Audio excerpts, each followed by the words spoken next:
We're gonna live together. You take the kid and leave. That's what happened when I, Iris, went back to our house to pick up something I had forgotten, after living at my parents' place since giving birth. I opened the bedroom door, where the closet was. And there they were, William and a young woman, Maria, cozied up together. William, what are you doing? You can see for yourself, can't you? So, you were cheating after all. It's not cheating. I'm living here with Maria now. Maria laughed beside him and chimed in. Seeing this, I no longer had any desire to mend our relationship. Unlike you, William is a high earner. We're going to live a luxurious life with his earnings. Got it. Well, he only makes $1,000 a month. I had almost forgotten my anger about William cheating during my pregnancy. Maybe I was too busy with childcare to remember. But I'm not someone who stays silent after being treated this way. The irony was that William didn't realize he had been living off of my support, and Maria believed he was a high earner. It was a situation ripe for criticism. But if they were that foolish, it would be easier for me. I decided to thoroughly corner them, as they were oblivious to reality. I'm Iris, 29 years old. I'm a graduate of a fashion school, working in design. William, 5 years younger than me, was still a student when we met. His part-time job was at a bar near my office, which we often used for company drinks, and that's how we got to know each other. To me, William was just one of the many bartenders. But he pursued me vigorously, and we started dating. At first, I was puzzled, wondering, why me? I'm 5 years older. But I was swayed by William's words, age doesn't matter. You, Iris, are attractive. That's when I decided to start dating him. Our relationship was refreshing. Maybe because he worked at a bar, he loved socializing in large groups. He often organized drinking parties and gatherings, taking me to various bars and restaurants. His friends were all bright, outgoing young people. I was worried I wouldn't fit in, but they welcomed me warmly. 2 years into our relationship, William started working full-time, and I turned 28, beginning to think about marriage. But he was still young, and I didn't want to pressure him. I had heard that women rushing into marriage could lead to breakups. As I was struggling with these thoughts, William proposed to me. I was happy, but also anxious. The one who gave me the courage was my sister, Emma. She's always been smart and a go-getter at work. She was a reliable advisor for me. Opportunities like this don't come around often. William is a bright and good guy. Go ahead and marry him. I couldn't imagine marrying anyone but William. I thought if I were to have children, it should be with him. You're earning well, so no worries about living expenses. Just be happy. So, I married William. But soon after, something unexpected happened. William suddenly quit his job. I'd rather have my own place than work for someone else. I'm gonna work at the bar for a while, but I need your support. I was confused, but his resignation process was already underway. I made it clear to William, this is just a temporary arrangement, and braced myself to support our finances for a while. William was happy and seemed to be studying to open his own business while working part-time. I found such behavior endearing and really hoped he would succeed in his efforts. As William's part-time life began, almost a year passed. I was working full-time and wasn't fully aware, but it seemed William wasn't taking many shifts, focusing instead on studying for his business. The money he earned was being saved for his startup capital and wasn't contributed to our household. Then, something happened to me. I went to the hospital, suspecting something, and discovered I was pregnant. Clearly, I couldn't support our household in this condition. William, I'm pregnant. The part-time life needs to end. Can you start supporting our family now? I expected him to be happy, but his reaction was far from it. William threw the glass he was holding at me. It shattered with a loud noise, spilling the drink everywhere. What? So, you lied about supporting me? It wasn't a lie, but the situation has changed now. Shouldn't spouses support each other in tough times? Don't joke with me. You just want to sit back and relax because you're pregnant, huh? William labeled me as lazy and wouldn't listen. He had no understanding of maternity or paternity leave. He stared off into the distance, lost in his future plans. I'm gonna have my own place one day. I can't be bothered with such small things. With that, he stormed out of the house. He returned past 5 a.m., reeking of alcohol and with his clothes stained. It seemed he had been out partying heavily. Did you drink and party all night? Please take the pregnancy more seriously. He didn't reply, and for the next 3 days, William didn't speak a word to me. He was like a sulking child, leaving me exasperated. William stopped eating at home and frequently went out at night. I was handling all the housework, and when I did the laundry after William went out at night, I noticed the scent of women's perfume on his clothes. It was always the same scent. I couldn't believe it. I started to suspect he was cheating. But with my growing belly, I couldn't move around freely. My sister Emma offered to help when I consulted her. Hi Iris, is now a good time to talk? Yeah, William's out. Emma seemed surprised. He's out at this hour? Well, given what I found out, it makes sense. What happened with William? Emma had apparently tracked William's activities for a day. Luckily, he had been in busy areas, making it easy to follow him. According to her, William spent the night out drinking and partying. Then he met up with a young woman and went into a hotel. The place he frequented was familiar to me, near where he worked part-time. It was frustrating to know he was doing as he pleased. The worst I had feared was happening. I was speechless for a moment. But the photos Emma sent were undeniable proof of William's infidelity. The next morning, when William returned looking disheveled, I confronted him. And as usual, there was that familiar scent of perfume. William, you're cheating, aren't you? Cheating? I'm not cheating. William said, his eyes darting around, his body fidgety. Stop lying. I'm not accusing you without evidence. Don't mess with me. If you keep talking nonsense, I'll punch you. William grabbed his bag and left the house, still looking worn out. He might be going to see his affair partner. A few days later, when I started going into labor, William still hadn't returned home. With no other choice, I prepared myself, grabbed my hospital bag, and took a taxi to the hospital.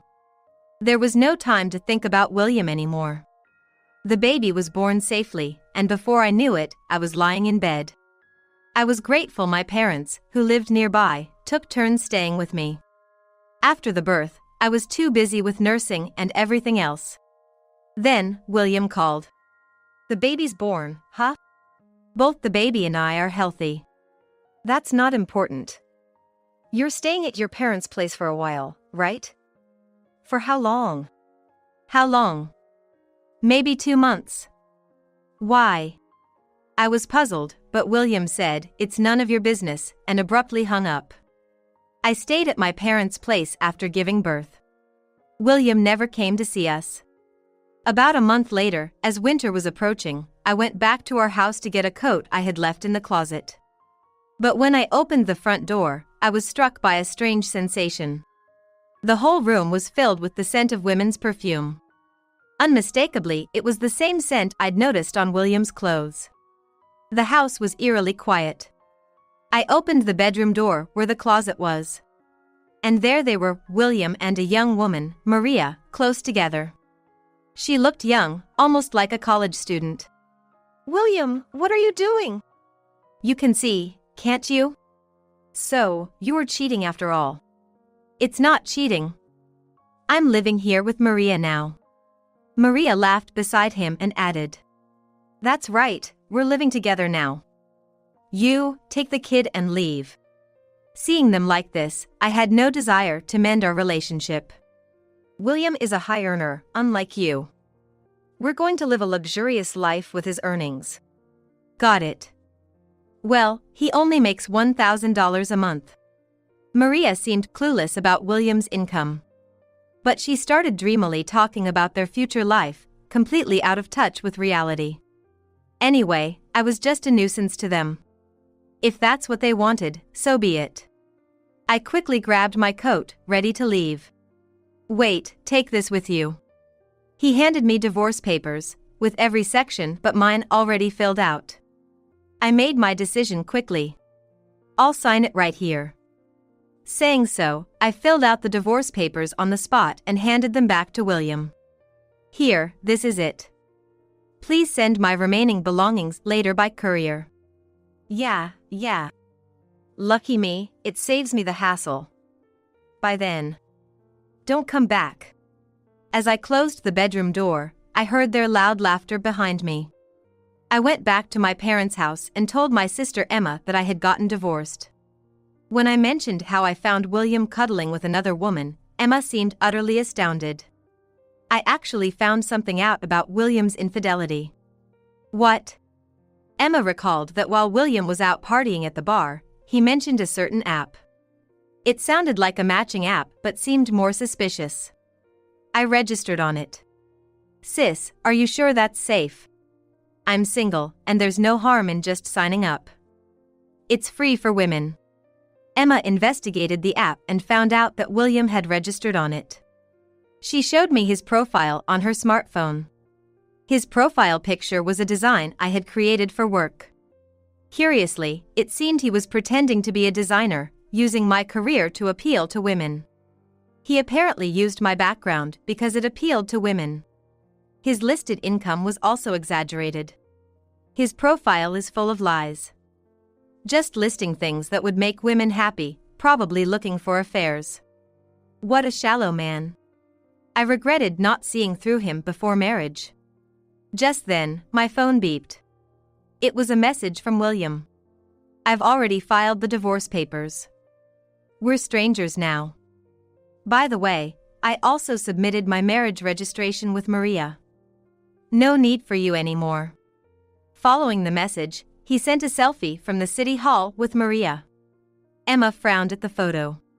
What a terrible man. Iris, you did the right thing by leaving him. Yeah.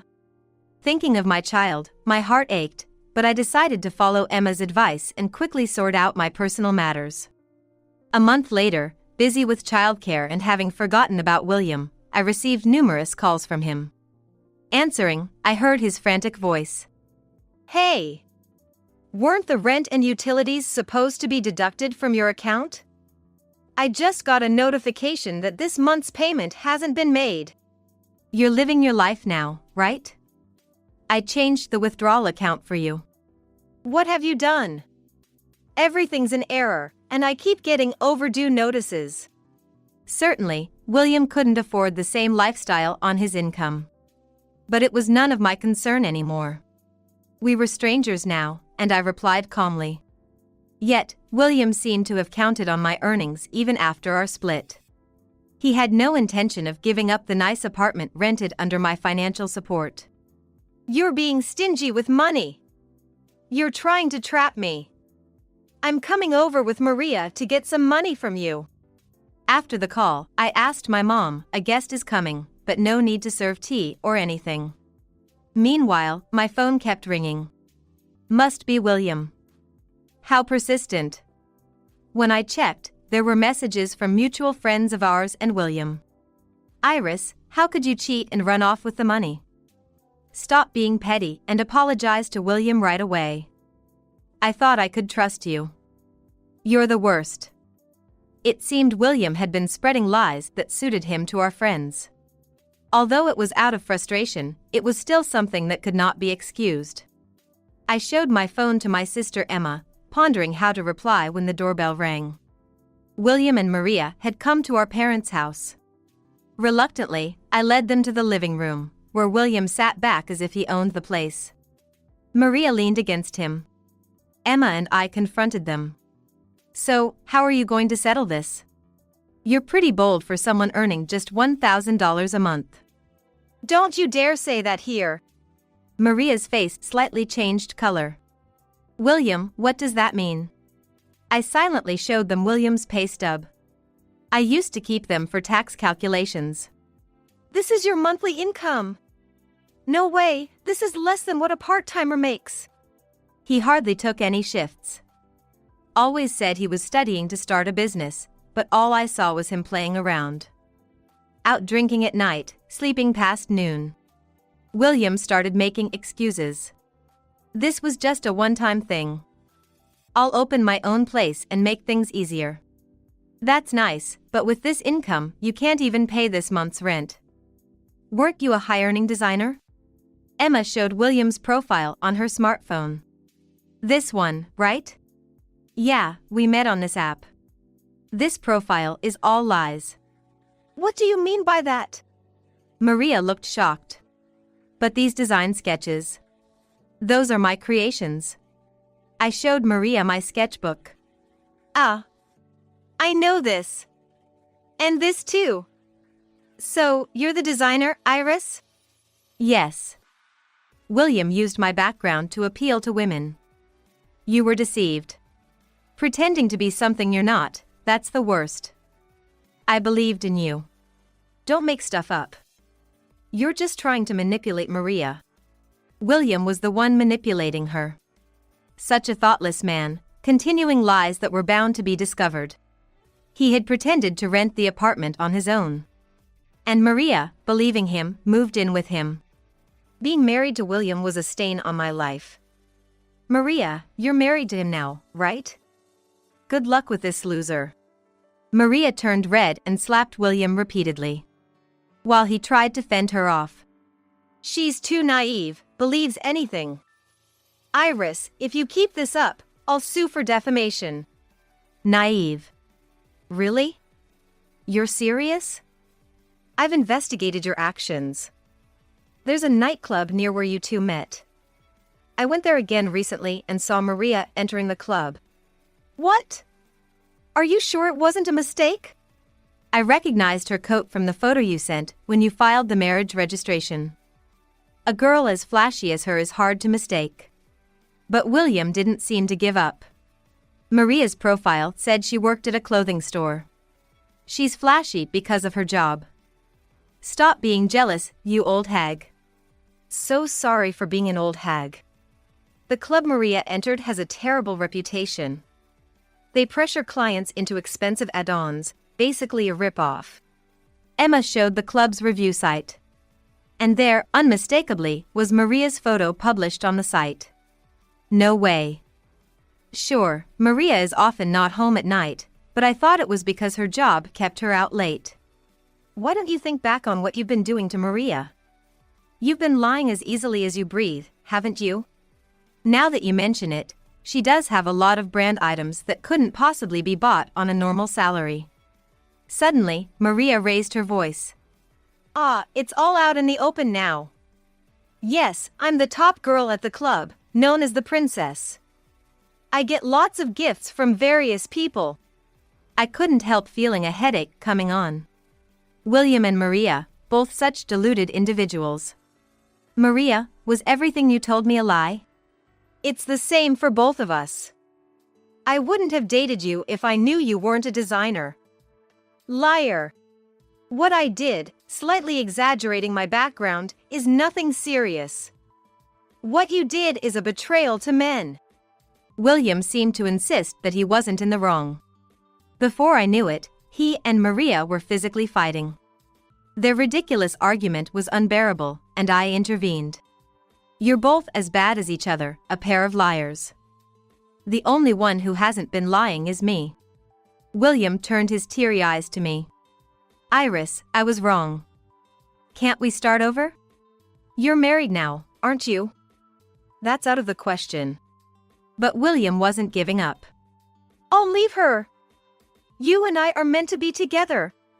Is such a convenient story even possible? I won't divorce you. I'll stay here until I find my next target. I'm divorcing you.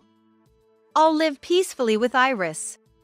While playing with my phone, I commented indifferently. Who destroyed that peaceful life in the first place, I wonder? William and Maria continued their unsightly bickering. They seemed to be at an impasse, with William wanting a divorce and Maria wanting to maintain the status quo. After I placed my phone on the table and some time passed, William's phone started ringing non-stop. He checked the messages and turned pale. What the heck? All my friends are cutting ties with me? I had recorded the conversation and sent it to our mutual friends. They learned of William's misdeeds and turned against him. You're despicable for lying and involving your friends. Should I sue you for defamation? William bit his lip and fell silent. You did the right thing divorcing such a man, Iris. What are we going to do about him? Emma spoke almost gleefully. I'll make sure to get alimony and child support. Wait, I don't have that kind of money. That's fine. We might consider getting a lawyer involved. Hearing lawyer, William looked like he wanted to run. He must have realized he had no chance of winning with the evidence of his affair. I handed him a note with the bank details. You just want money, you dirty woman. I deserve alimony after getting involved with a man like you. How much more are you going to mess up my life? William grabbed his bag and started swinging it around. A vase on the table toppled over, turning the living room into a mess. Emma quickly pulled out her phone and made a call. Hello, is this the police? I'm currently being threatened by a man. Let me give you the address. It's... At the mention of the police, William and Maria turned pale. They quickly gathered their belongings and headed for the exit. I won't forgive what you've done. Don't think this is over. What a case of misplaced resentment. It was all self-inflicted trouble. Don't ever show your faces again, you lousy couple.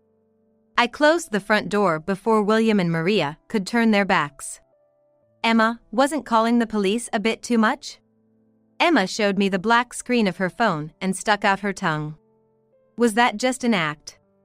Enough to shut those fools up. We high-fived and rejoiced together. For a while after William and Maria left, my phone wouldn't stop ringing. It was flooded with messages from friends saying, sorry for doubting you. At least the misunderstanding was cleared up. It seems like all of them have cut ties with William. He was always loose with money and often borrowed small amounts. Additionally, this recent mishap must have been the last straw. Now, William can no longer hang out with his friends.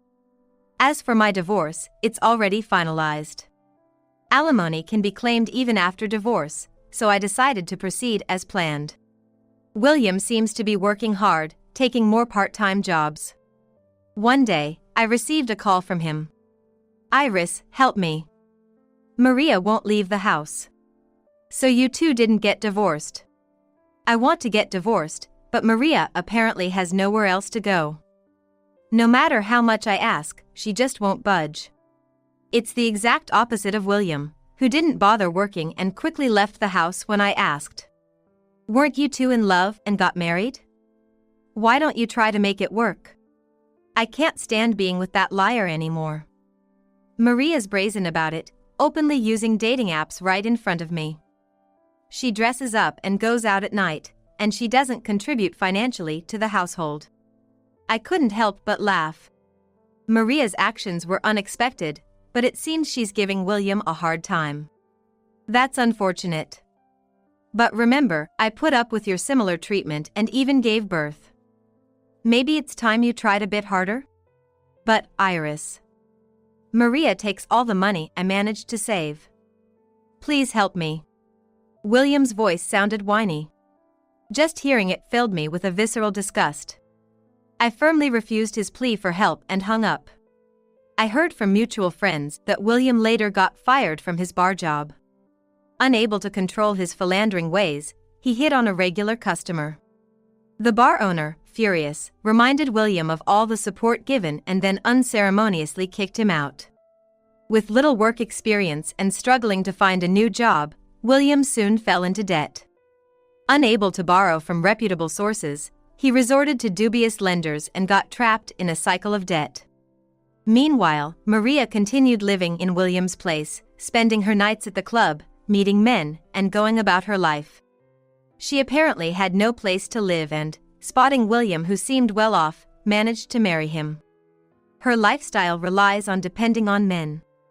Now, she's desperately searching for a man with better prospects. No matter how much William tries to convince her, Maria refuses to leave the house, and their arguments seem endless. I, on the other hand, relentlessly pursued William for the $60,000 in alimony and child support. So far, he's been paying on time. Emma's bluff worked wonders, and our threats seemed to have an effect. William occasionally calls asking for help, but I ignore him completely. Compared to the pain I endured, his troubles seem trivial. With the support of my parents and Emma, I'm comfortably raising my child. Emma, being single and childless, adores the baby. My child is growing up healthy and strong. We spend precious, ordinary moments together, like singing along to TV shows or playing in the bath. I'm planning to return to work part-time and send my child to daycare next month. As for me, I really love my job. The thought of returning to work excites me. The company is very understanding, and they say they will be considerate towards me, now that I have become a single mother. From now on, I want to cherish the things I love while embarking on a new journey.